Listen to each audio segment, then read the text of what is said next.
নমস্কার বন্ধুরা, কেমন আছো সবাই? গানে ব্যঞ্জনে মিতার আজকের ব্লগে তোমাদের সবাইকে স্বাগত জানাই।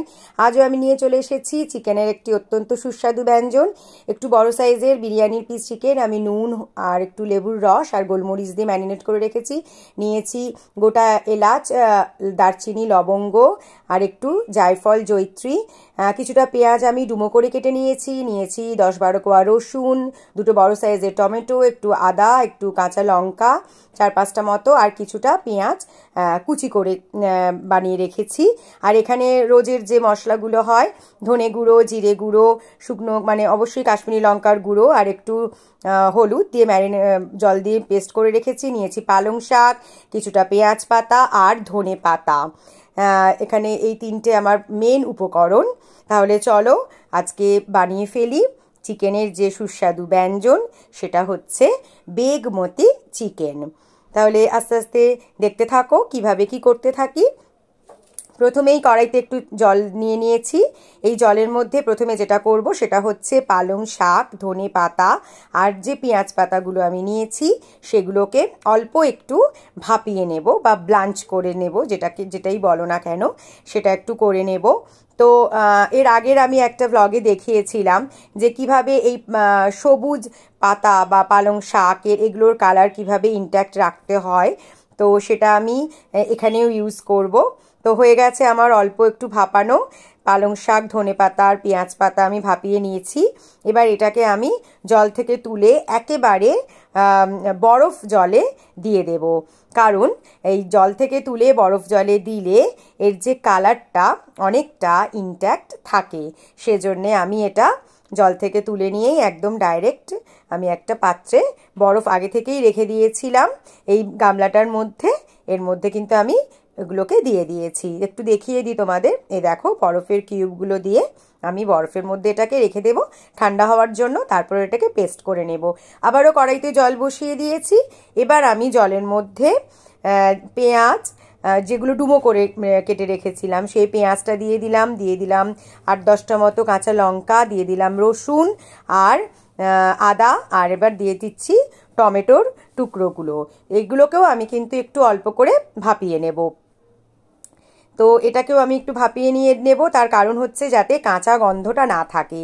চিকেনটা ম্যারিনেট করে রেখে দিয়েছি, শাকটাকেও আমি ব্লাঞ্চ করে নিয়েছি, সেটাকেও আমি পেস্ট করব। এবার এটাকেও আমি অল্প ভাপিয়ে নেব, দিয়ে তুলে নেব জল থেকে, দিয়ে এটাকেও ঠান্ডা করে আমি একটা স্মুথ পেস্ট বানিয়ে রাখবো। আবারও কড়াইটা ভালো করে ধুয়ে পরিষ্কার করে নিয়ে সাদা তেল দিয়ে দিয়েছি। সাদা তেলের মধ্যে এবার আমি চিকেনগুলোকে ভেজে নেব। তা চিকেনগুলো এক এক করে ভাজতে থাকি আর আজকের গানটাও গাইতে থাকি।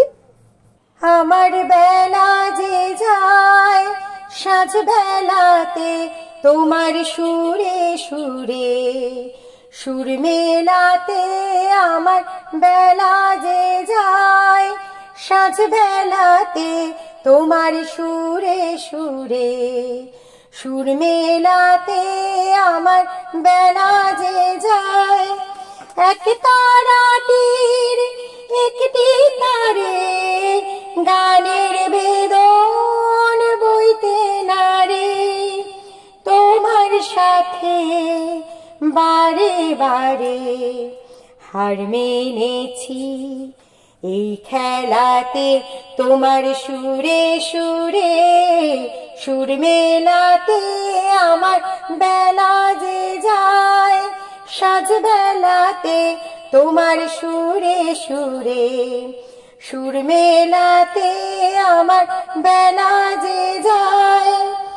এ তার বাধা কাছের সুরে, ওই বাঁশি যে বাজে দূরে, আমার তার বাধা কাছের সুরে, ওই বাঁশি যে বাজে দূরে, গানের লীলার সেই কিনারে ডুব দিতে কি সবাই পারে, বিশ্ব হৃদয় পানাবাড়ি রাগিনীর জাল ফেলাতে, তোমার সুরে সুরে সুর মেলাতে, আমার বেলা যে যায়। বন্ধুরা, গান করতে করতে কিন্তু অনেকটাই রান্নাটা এগিয়ে গেছে। আমি একটা ননস্টিকে গরম মশলা যেগুলো নিয়েছিলাম সেগুলোকে কিন্তু হালকা একটু নেড়ে নিয়েছি, নিয়ে সেটাকে আবার গুঁড়ো করে রেখে দিয়েছি। আর প্রথমে যে দেখিয়েছিলাম সেদ্ধ করে নিয়েছিলাম পেঁয়াজ, আদা, রসুন, টমেটো, সেটার একটা স্মুথ পেস্ট বানিয়ে নিয়েছি। এবার তেলের মধ্যে ওই চিকেন ভাজার তেলেতেই অল্প একটু তেল অ্যাড করেছি, তার মধ্যে এবার পেঁয়াজ কুচিটা প্রথমে দিয়ে ভেজে নিয়েছি, তারপরে ওই পেস্টটা অ্যাড করে দিয়ে এবার ভালো করে একটু কষিয়ে নিচ্ছি। এবার যেটা রোজের যে মশলাগুলো আমি জল দিয়ে পেস্ট করে রেখেছিলাম, ধনে গুঁড়ো, জিরে গুঁড়ো, অল্প একটু হলুদ আর কাশ্মীরি লঙ্কার গুঁড়ো, সেটা দিয়ে দিলাম। তো আমি এখানে এই ধনে গুঁড়োটা একটু বেশি দিয়েছি, মানে একটা টেবিল চামচ ধনে গুঁড়ো নিয়েছি আর হাফ টেবিল চামচ জিরে গুঁড়ো নিয়েছি। এই অনুপাতটা কিন্তু একটু মাথায় রাখতে হবে, কারণ এই রান্নাটাতে ধনে গুঁড়োর একটু বেশি দিতে লাগবে, তাহলে খেতে কিন্তু খুব টেস্টি হয়। তো যাই হোক, আমার মশলাটা কষানো হয়ে গেছে।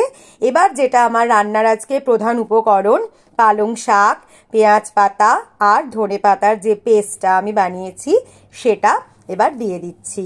দিয়ে আবারও সবটুকু দিয়ে ভালো করে কষিয়ে নেব, দিয়ে তার মধ্যে চিকেনের টুকরোগুলোকে দিয়ে আবারও ভালো করে নাড়াচাড়া করে নেব। তো এই রান্নাটা তো আমার তো ভীষণ পছন্দের। আমি এটা মানে বানিয়ে খেয়েছি আগে, তারপরে আমি এটা তোমাদের সাথে শেয়ার করছি। তো আশা করছি তোমরা যদি এভাবে বানিয়ে খাও চিকেনের এই ব্যঞ্জনটা এই শীতের মানে শুরুতেই, এখন মানে শীত খুব একটা কলকাতাতে পড়ে না, তবুও শীতের শুরুতে পালং শাক, পেঁয়াজ পাতা, ধনে পাতা, মানে এগুলো যে কোনো রান্নাতে খুব ভালো লাগে। এদের একটা একটা নিজস্ব একটা আলাদা স্বাদ আছে, আর সেটা যদি হয় চিকেন দিয়ে তাহলে তো আর কোনো কথাই নেই, তার আরও স্বাদের মাত্রাটা আরও দ্বিগুণ হয়ে যায়। তো চিকেনের চিকেনের টুকরোগুলোও দিয়ে দিয়েছি। রান্নাটাতে বেশি তো কিছু করার নেই, কারণ সবটাই ম্যারিনেটেড, চিকেনটা ম্যারিনেট করে ভেজে রাখা, ওটা সেদ্ধ হয়েই গেছে অল্প। তারপরে সবটাই আমি মশলা সব সেদ্ধ করে নিয়ে সেটাকেও পেস্ট করে নিয়েছিলাম, তারপরে পালং শাকটাও সেদ্ধ করে নিয়েছি। তো বেশি তো কিছু মানে কষানোর নেই আর কি, অল্প কষালেই দেখবে আস্তে আস্তে তেলটা ছেড়ে আসছে। তো ওই তেল ছাড়া পর্যন্ত কিন্তু একটু কষাতে হবে, তাহলে স্বাদটা একটু ভালো হবে। দিয়ে দিলাম পরিমাণ মতো নুন। আমি এর আগে অল্প একটু নুন অ্যাড করেছিলাম, তার জন্য আমি নুনটা একটু স্বাদ করে মানে দেখে নিয়ে তবেই কিন্তু দিয়েছি। তোমরা অবশ্যই নুনটা যার যার স্বাদ মতো দিও। নুন, হলুদ, তেল, ঝাল এগুলো পরিমাণ খুব একটা বলা মানে আমি বলি না, তার কারণ প্রত্যেকের আলাদা আলাদা স্বাদ আছে, যেটা আমি আমার অন্যান্য ভিডিওতেও বলেছি, সেজন্য আমি এই পরিমাণগুলো খুব একটা বলি না। তো যে আমি এখানে মোটামুটি 1 কেজি মতো চিকেন নিয়েছি। এবার তোমরা কেউ অল্প চিকেনেও বানাতে পারো, তাহলে সেই উপকরণগুলো অল্প অল্প হয়ে যাবে, সেটা তো আর বলার অপেক্ষা রাখে না। এখানে যেটা একটা জিনিস বলার সেটা হচ্ছে এই চিকেনে কিন্তু ঠান্ডা জল ব্যবহার করা যাবে না। আমি আগে থেকে একটু জল গরম করে রেখেছিলাম, এই গরম জল আমি 2-3 হাতা মতো এর মধ্যে অ্যাড করে দিলাম, আর সবশেষে দিয়ে দিলাম আমার ঘরে বানানো, যেটা আমি দেখালাম ননস্টিকে যে গরম মশলাটা বানিয়ে রেখেছিলাম, সেই গরম মশলাটা ওপর থেকে দিয়ে দিলাম। অল্প একটু জয়িত্রীও কিন্তু এর মধ্যে অ্যাড করেছি ওই গরম মশলার মধ্যে, নিশ্চয়ই তোমরা খেয়াল করেছো। তো হয়ে গেল আমার আজকের বেগমতি চিকেন। তো আজকের ব্যঞ্জনটা তোমাদের যদি ভালো লাগে অবশ্যই, যেটা সব সময় বলে থাকি, একটা লাইক করো, কমেন্ট করো, শেয়ার করো, অবশ্যই বাড়িতে বানিয়ে খেও, সবাইকে খাইও। আশা রাখি ভালোই লাগবে। তো হয়ে গেছে একেবারে মাখা মাখা। এটা যেমন ফ্রাইড রাইস দিয়েও খেতে ভালো লাগবে, রুটি দিয়ে রাতের ডিনারেও তোমরা খেতে পারো, আবার গরম ভাতের সাথেও খুব ভালো যায়। আমি তো ভীষণ ভাত প্রেফার করি, তো তোমরা চাইলে রুটি দিয়েও খেতে পারো, পরোটা, লুচি, যে কোনো কিছুর সাথে কিন্তু এই ব্যঞ্জনটা ভীষণ ভালোভাবে যায় আর কি। তো আজকের ব্লগটা তাহলে আমি এখানেই শেষ করলাম। তো তোমরা সবাই ভালো থেকো। আমার গানে ব্যঞ্জনে মিতা চ্যানেলটাকে অবশ্যই সাবস্ক্রাইব করে দিও, আর যারা আমার চ্যানেলে নতুন বন্ধু, যারা নতুন দেখছো, তারা অবশ্যই আমার চ্যানেলটাকে সাবস্ক্রাইব করো আর বেল আইকনটা প্রেস করে দিও, তাহলে আমি যখনই একটা ভিডিও দেব সবার আগে তোমাদের কাছে সেই ভিডিও নোটিফিকেশনটা পৌঁছে যাবে, আর তোমরা আমার ভিডিওগুলো দেখতেও পারবে। তাহলে আজকের মতো টাটা।